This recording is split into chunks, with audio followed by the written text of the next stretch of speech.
नमस्कार। दृष्टि आईएएस के टुडे जी के प्रोग्राम में आपका स्वागत है। चलिए पिछले सेशन की रिकैप से आज के सेशन की शुरुआत करते हैं। पिछले सेशन में पहले सवाल के तौर पर हमने आपसे पूछा था, निम्नलिखित में से कौन से देश association of south east Asian Nations के सदस्य हैं? Brunei, Cambodia, Laos, Vietnam. इस प्रश्न का सही जवाब है ऑप्शन डी, यानी चारों ही देश आसियान के सदस्य देश हैं। दूसरा सवाल था, निम्नलिखित कथनों पर विचार कीजिए। कथन 1, भारतीय तटरक्षक जहाज सार्थक में 100% स्वदेशी सामग्री का प्रयोग हुआ है और इस प्रकार यह भारतीय जहाज निर्माण उद्योग को प्रोत्साहन देता है। कथन 2, भारतीय तटरक्षक बल रक्षा मंत्रालय के अधीन कार्य करता है और यह गैर सैन्य कार्यों को संचालित करता है। कथन 3, भारतीय तटरक्षक बल का अधिकार क्षेत्र भारत के जलीय क्षेत्र तक है, जिसमें तट से लगे हुए क्षेत्र के साथ साथ विशेष आर्थिक जोन भी शामिल है। तो इस प्रश्न का सही जवाब है ऑप्शन बी, केवल 2 और 3। तीसरा सवाल, पेरिस जलवायु समझौते से संबंधित निम्नलिखित कथनों पर विचार कीजिए। कथन 1, यह जलवायु परिवर्तन पर वैधानिक रूप से बाध्यकारी एक अंतर्राष्ट्रीय संधि है। कथन 2, इसे दिसंबर 2015 में पेरिस में हुए conference of the parties COP21 के सम्मेलन में 196 देशों द्वारा अपनाया गया था। कथन 3, इसका मकसद पूर्व औद्योगिक स्तरों की तुलना में ग्लोबल वार्मिंग को 2 डिग्री सेल्सियस से कम करना और विशेष रूप से इसे 1.5 डिग्री सेल्सियस तक सीमित करना है। इस प्रश्न का सही जवाब है ऑप्शन डी, यानी तीनों ही कथन सही हैं। क्वेश्चन नंबर 4 था, निम्नलिखित कथनों पर विचार कीजिए। कथन 1, भारत में ओडिशा राज्य के अंतर्गत सर्वाधिक प्रतिशत कुल मैंग्रोव क्षेत्र का मैंग्रोव वन स्थित है। कथन 2, सुंदरबन डेल्टा विश्व का अकेला ऐसा मैंग्रोव क्षेत्र है जहां बाघ निवास करते हैं। कथन 3, सुंदरबन डेल्टा क्षेत्र वर्ष 2020 में गति नामक चक्रवात से प्रभावित हुआ था। इस प्रश्न का सही जवाब है ऑप्शन बी, यानी केवल 2 कथन सही है। क्वेश्चन नंबर 5, किशोर न्याय बच्चों की देखभाल और संरक्षण अधिनियम 2015 के संबंध में निम्नलिखित कथनों पर विचार कीजिए। कथन 1, यह अधिनियम किशोर से बच्चे या कानून के उल्लंघन में बच्चे के नामकरण में परिवर्तन करता है। कथन 2, अधिनियम में 15 से 18 वर्ष की आयु वर्ग के ऐसे बाल अपराधियों से निपटने के लिए ऐसे विशेष प्रावधान शामिल किए गए हैं जो जघन्य अपराध में शामिल होंगे। ऊपर दिए गए कथनों में से कौन सा या से कथन सही है या फिर है? इस प्रश्न का सही जवाब है ऑप्शन ए, केवल 1। क्वेश्चन नंबर 6 था, ग्रे लंगूर के संबंध में निम्नलिखित कथनों पर विचार कीजिए। कथन 1, यह IUCN की रेड लिस्ट में एंडेंजर्ड श्रेणी में शामिल है। कथन 2, यह केवल उष्णकटिबंधीय आर्द्र शीतोष्ण वनों में समुद्र तल से औसतन 2200 से 4000 मीटर से अधिक की ऊंचाई वाले क्षेत्रों में पाया जाता है। इनमें से कथन कौन से हैं जो कि सही हैं? इस प्रश्न का सही जवाब है ऑप्शन डी, यानी दोनों ही कथन गलत हैं। 7वां सवाल था, निम्नलिखित कथनों पर विचार कीजिए। कथन 1, भारतीय संविधान का अनुच्छेद 41 निःशक्तता के मामलों में सहायता से संबंधित है। कथन 2, निःशक्त व्यक्तियों के लिए सहायता संविधान की 7वीं अनुसूची की समवर्ती सूची के तहत सूचीबद्ध है। कथन 3, सुलभ भारत अभियान सामाजिक न्याय और अधिकारिता मंत्रालय द्वारा शुरू किया गया है। उपर्युक्त में से कौन सा या से कथन सही है या फिर है? इस प्रश्न का सही जवाब है ऑप्शन सी, यानी दोनों ही कथन सही हैं।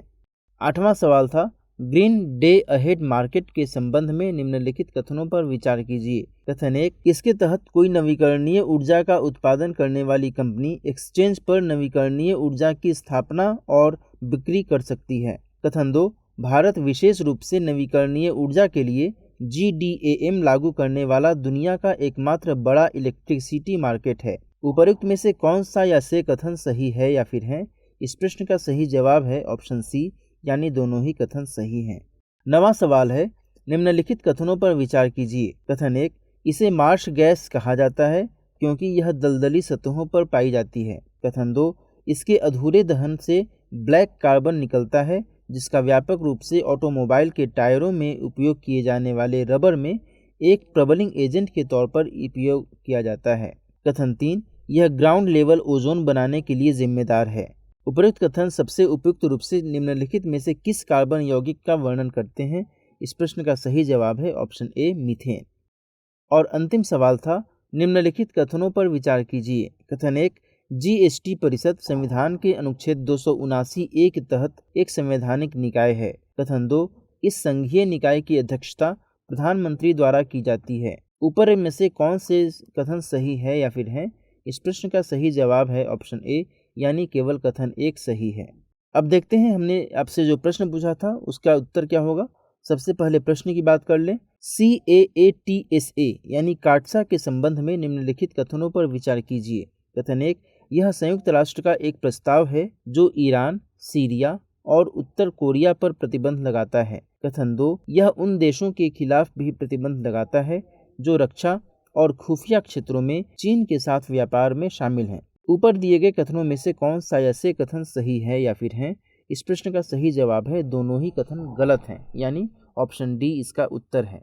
अमेरिकी संसद के कुछ प्रमुख सांसदों ने रूस से S-400 मिसाइल रक्षा प्रणाली की खरीद करने के बाद भी भारत को प्रतिबंधों में छूट देने के लिए अपना समर्थन देना जारी रखा है। भारत नवंबर में S-400 की डिलीवरी लेना शुरू कर सकता है और संभावित है कि अमेरिका 2017 के काटसा यानी countering America's adversaries through sanctions act के तहत प्रतिबंधों को सक्रिय कर सकता है। काटसा संयुक्त राज्य अमेरिका का एक संघीय कानून है जो ईरान, उत्तर कोरिया और रूस पर प्रतिबंध लगाता है, इसलिए कथन 1 गलत है। काटसा कानून उन देशों के खिलाफ प्रतिबंध लगाता है जो रूस के साथ रक्षा और खुफिया क्षेत्रों में महत्वपूर्ण लेन देन करते हैं, इसलिए कथन 2 गलत है। इस प्रकार काटसा के तहत भारत रूस से S-400 मिसाइल रक्षा प्रणाली खरीदने पर संयुक्त राज्य अमेरिका के द्वारा आरोपित प्रतिबंधों का सामना कर सकता है।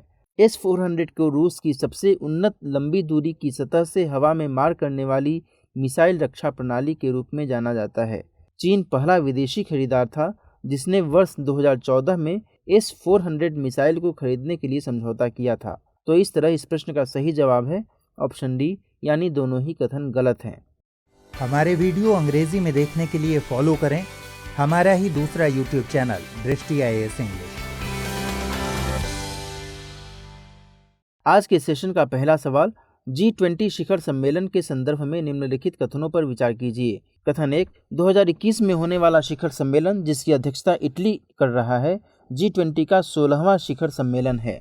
कथन 2, इसके सदस्य वैश्विक सकल घरेलू उत्पाद का लगभग 80% से अधिक, वैश्विक व्यापार का 75% और विश्व की 7% जनसंख्या का प्रतिनिधित्व करते हैं। इनमें से कौन सा ऐसे कथन सही है या फिर हैं? विकल्प हैं केवल 1, केवल 2, 1 और 2 दोनों, न तो 1 और न ही 2। इस प्रश्न का सही जवाब है ऑप्शन सी, यानी दोनों ही कथन सही हैं।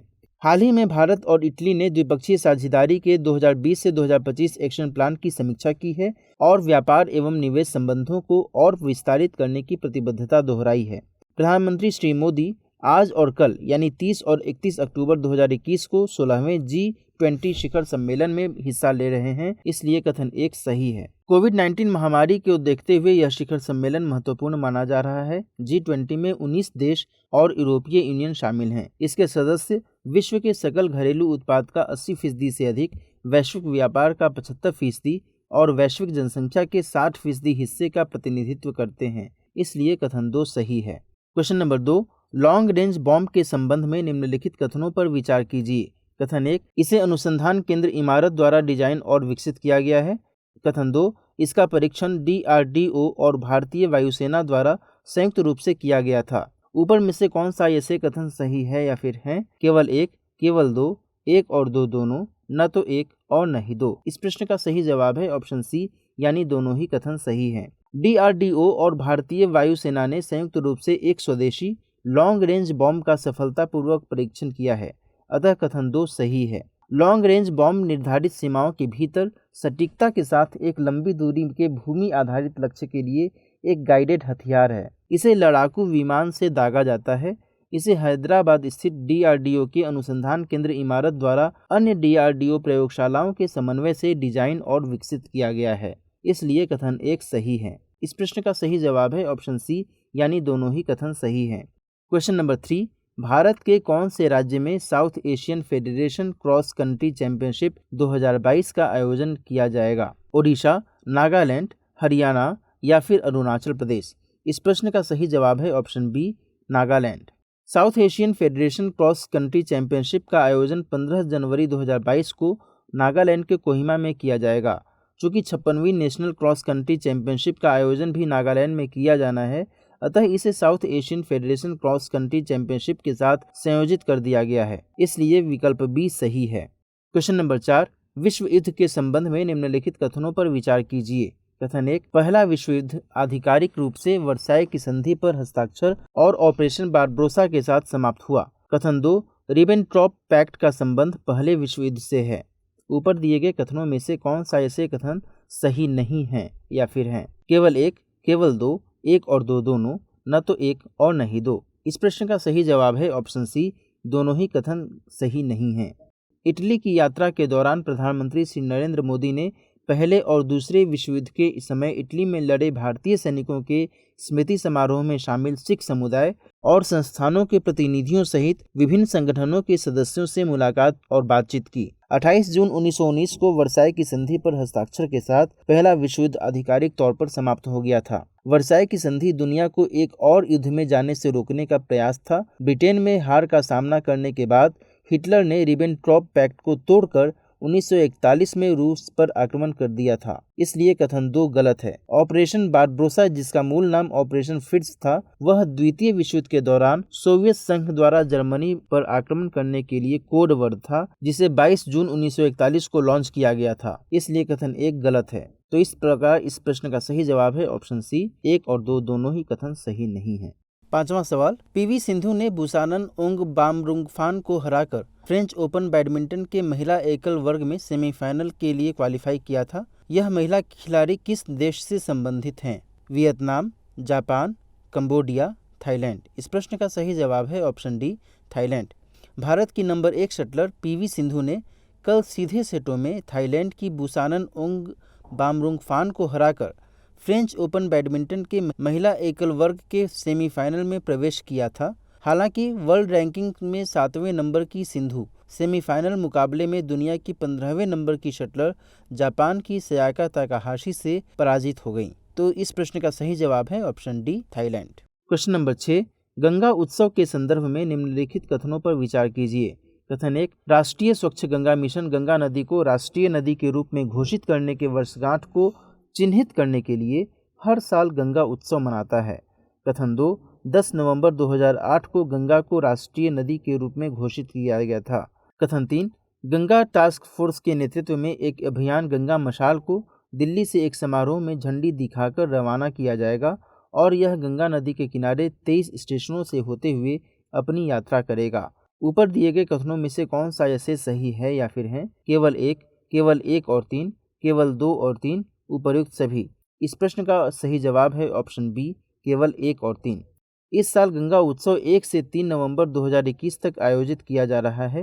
गंगा उत्सव की बात करें तो राष्ट्रीय स्वच्छ गंगा मिशन गंगा नदी को राष्ट्रीय नदी के रूप में घोषित करने के वर्षगांठ को चिन्हित करने के लिए हर साल गंगा उत्सव मनाता है, इसलिए कथन 1 सही है। 4 नवंबर 2008 को गंगा को राष्ट्रीय नदी के रूप में घोषित किया गया था, इसलिए कथन 2 गलत है। गंगा उत्सव, जो कि नदी महोत्सव है, यह न केवल गंगा नदी बल्कि देश भर की सभी नदियों में मनाया जाएगा। गंगा टास्क फोर्स के नेतृत्व में एक अभियान गंगा मशाल को दिल्ली से एक समारोह में झंडी दिखाकर रवाना किया जाएगा और गंगा नदी के किनारे 23 स्टेशनों से होते हुए अपनी यात्रा करेगा, जो स्थानीय लोगों और NYKS, गंगा मित्र और गंगा प्रहरी जैसे निकायों को जागरूक बनाने में मदद करेगा, इसलिए कथन 3 सही है। इस प्रकार इस प्रश्न का सही जवाब है ऑप्शन बी, यानी केवल 1 और 3। क्वेश्चन नंबर 7, समुद्रयान के संदर्भ में निम्नलिखित कथनों पर विचार कीजिए। कथन 1, समुद्रयान पहल के तहत निर्मित मत्स्य 6010 लोगों को ले जाने में सक्षम है। कथन 2, भारत समुद्र के अंदर की गतिविधियों के लिए मानव युक्त वाहन बनाने वाला दूसरा देश है। उपरोक्त में से कौन सा ऐसे कथन सही है या फिर हैं? केवल 1, केवल 2, 1 और 2 दोनों, न तो 1 और न ही 2। इस प्रश्न का सही जवाब है ऑप्शन डी, यानी दोनों ही कथन गलत हैं। हाल ही में केंद्रीय विज्ञान एवं प्रौद्योगिकी राज्य मंत्री स्वतंत्र प्रभार डॉक्टर जितेंद्र सिंह ने चेन्नई में मानव युक्त समुद्र मिशन समुद्रयान लॉन्च किया। अमेरिका, रूस, जापान, फ्रांस और चीन के बाद भारत भी उस विशिष्ट समूह में शामिल हो गया है। इसके पास समुद्र के अंदर की गतिविधियों के लिए मानव युक्त मिशन चलाने की क्षमता है, इसलिए कथन 2 गलत है। मत्स्य 6000 को 2.1 मीटर व्यास वाले टाइटेनियम मिश्र धातु कार्मिक क्षेत्र में 3 व्यक्तियों को ले जाने के लिए डिजाइन किया गया है। इसकी सामान्य परिचालन क्षमता 12 घंटों की होगी और आपातकालीन स्थिति में इसकी परिचालन क्षमता को 96 घंटों तक का किया जा सकेगा, इसलिए कथन 1 गलत है। तो इस तरह इस प्रश्न का सही जवाब है ऑप्शन डी, न तो 1 और न ही 2। क्वेश्चन नंबर 8, मुख्यमंत्री घसियारी या घसियारी कल्याण योजना के संदर्भ में निम्नलिखित कथनों पर विचार कीजिए। कथन 1, यह उत्तराखंड सरकार की एक पहल है। कथन 2, इस योजना का उद्देश्य पर्वतीय क्षेत्रों में रहने वाली प्रदेश की 3 लाख से अधिक ग्रामीण महिलाओं के सिर के बोझ को खत्म करना है। उपरोक्त में से कौन सा ऐसे कथन सही है या फिर है? केवल 1, केवल 2, 1 और 2 दोनों, न तो 1 और न ही 2। इस प्रश्न का सही जवाब है ऑप्शन सी, यानी दोनों ही कथन सही हैं। हाल ही में केंद्रीय गृह मंत्री अमित शाह ने उत्तराखंड के देहरादून में घसियारी या घसियारी कल्याण योजना लॉन्च की है। मुख्यमंत्री घसियारी या घसियारी कल्याण योजना का मकसद पर्वतीय क्षेत्रों में रहने वाली प्रदेश की 3 लाख से अधिक ग्रामीण महिलाओं के सिर का बोझ खत्म करना है, इसलिए कथन 2 सही है। इस योजना के तहत पैकेज्ड सीलेज या सुरक्षित हरा चारा उनके घर पर उपलब्ध कराया जाएगा। इस प्रश्न का सही जवाब है ऑप्शन सी, यानी दोनों ही कथन सही हैं। Question number 9, national company law appellate tribunal NCLAT के संदर्भ में निम्नलिखित कथनों पर विचार कीजिए। कथन 1, इसका गठन कंपनी अधिनियम 2013 की धारा 410 के तहत राष्ट्रीय कंपनी विधि अधिकरण के आदेशों के खिलाफ अपील की सुनवाई के लिए किया गया था। कथन 2, यह एक अपीलीय अधिकरण भी है जो भारतीय प्रतिस्पर्धा आयोग द्वारा जारी किए गए किसी भी निर्देश या निर्णय या पारित आदेश के खिलाफ अपीलों की सुनवाई और निपटारा करता है। उपरोक्त में से कौन सा ऐसे कथन सही है या फिर है? केवल 1, केवल 2, 1 और 2 दोनों, न तो 1 और न ही 2।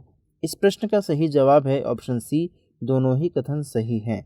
हाल ही में केंद्र सरकार ने सुप्रीम कोर्ट के सेवानिवृत्त जज जस्टिस अशोक भूषण को national company law appellate tribunal का पूर्णकालिक अध्यक्ष नियुक्त किया है। National company law appellate tribunal की बात करें तो इसका गठन कंपनी अधिनियम 2013 की धारा 410 के तहत national company law tribunal NCLT के आदेशों के खिलाफ अपील की सुनवाई के लिए किया गया था, इसलिए कथन 1 सही है। NCLAT भारतीय प्रतिस्पर्धा आयोग CCI द्वारा जारी किसी भी निर्देश या किए गए निर्णय या आदेश के खिलाफ अपीलों को सुनने और निपटाने के लिए अपीलीय अधिकरण भी है, इसलिए कथन 2 सही है। तो इस तरह इस प्रश्न का सही जवाब है ऑप्शन सी, दोनों ही कथन सही हैं। आज के सेशन का अंतिम सवाल है, वेटिकन सिटी के संदर्भ में निम्नलिखित कथनों पर विचार कीजिए। कथन 1, यह वेटिकन पहाड़ी पर टाइबर नदी के दाएं किनारे पर स्थित है। कथन 2, यह लेटरन संधि के साथ इटली से स्वतंत्र हुआ। उपयुक्त में से कौन सा ऐसे कथन सही है या फिर है? केवल 1, केवल 2, 1 और 2 दोनों, न तो 1 और न ही 2। इस प्रश्न का सही जवाब है ऑप्शन सी, दोनों ही कथन सही हैं। हाल ही में इटली के रोम की अपनी आधिकारिक यात्रा पर प्रधानमंत्री नरेंद्र मोदी ने वेटिकन में पोप फ्रांसिस से मुलाकात की। वेटिकन सिटी की बात करें तो वेटिकन सिटी इटली के रोम के भीतर स्थित एक लैंडलॉक्ड और स्वतंत्र सिटी स्टेट और इनक्लेव है। यह वेटिकन पहाड़ी पर टाइबर नदी के दाहिने किनारे पर स्थित है, इसलिए कथन 1 सही है। वेटिकन सिटी स्टेट, जिसे वेटिकन के नाम से भी जाना जाता है, लेटरन संधि द्वारा इटली से स्वतंत्र हुआ, इसलिए कथन 2 सही है। इस प्रकार इस प्रश्न का सही जवाब है ऑप्शन सी, 1 और 2 दोनों। अब नोट करते हैं आज के सेशन का अभ्यास प्रश्न है, निम्नलिखित में से किस देश के साथ भारत ने सहयोग के नए क्षेत्रों की पहचान करने हेतु व्यापक 10 वर्षीय रोड मैप को तैयार करने के लिए एक टास्क फोर्स बनाने पर सहमति जताई है? चीन, संयुक्त अरब अमीरात, जापान या फिर इजराइल? इस प्रश्न का सही जवाब कमेंट सेक्शन में देना न भूलें। मिलते हैं नेक्स्ट सेशन में किन्हीं और महत्वपूर्ण प्रश्नों और उनकी व्याख्याओं के साथ। तब तक अपना ख्याल रखिए। नमस्कार।